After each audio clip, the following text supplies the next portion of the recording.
અને દેશની સેવા કરવા માટે આ હોસ્ટેલે નહીં આવે. પરંતુ આજે હું મારો પણ એક જોડાવ છે અહીંયા કહેવા માંગુ છું.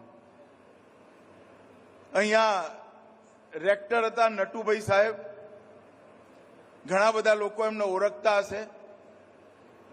હું માણસાથી અહીંયા ભણવા આવ્યો, યુનિવર્સિટી હોસ્ટેલમાં રહેતો હતો, એનસીસી જોઈન કરી. નટુભાઈ સાહેબ અમારા રેક્ટર હતા, એનસીસીના ઇન્સ્ટ્રક્ટર હતા ને અહીંયા રેક્ટર હતા. હું નાનપણથી ક્લીન સેવ નહોતો કરતો, દાઢી આવી જ રાખતો હતો. નટુભાઈએ બહુ સ્ટ્રિક્ટ ડિસિપ્લિનના આગ્રહી હતા. હું દાઢી ના કપાવું એટલે 4 રાઉન્ડ રાઇફલ ઊંચી કરીને ગુજરાત કોલેજમાં રાઉન્ડ મલાવવાની સજા મને કરતા.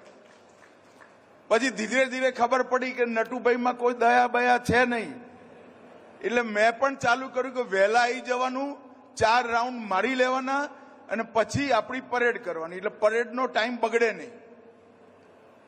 નટુભાઈ 2 કામ કર્યા મારા જીવનમાં.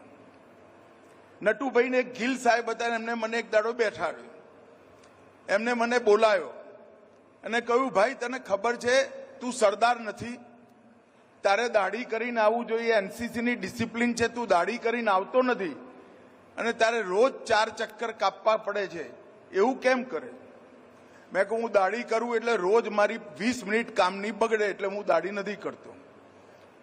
તો એમને કહ્યું તારે સજા કાપવી પડે. મેં કહ્યું હું કાપું જ છું.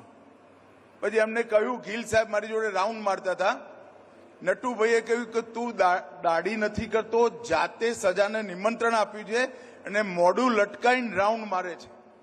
રાઉન્ડ તો મારવાના જ છે, ભલા માણસ તો હસતા હસતા માર, ઓબે વિથ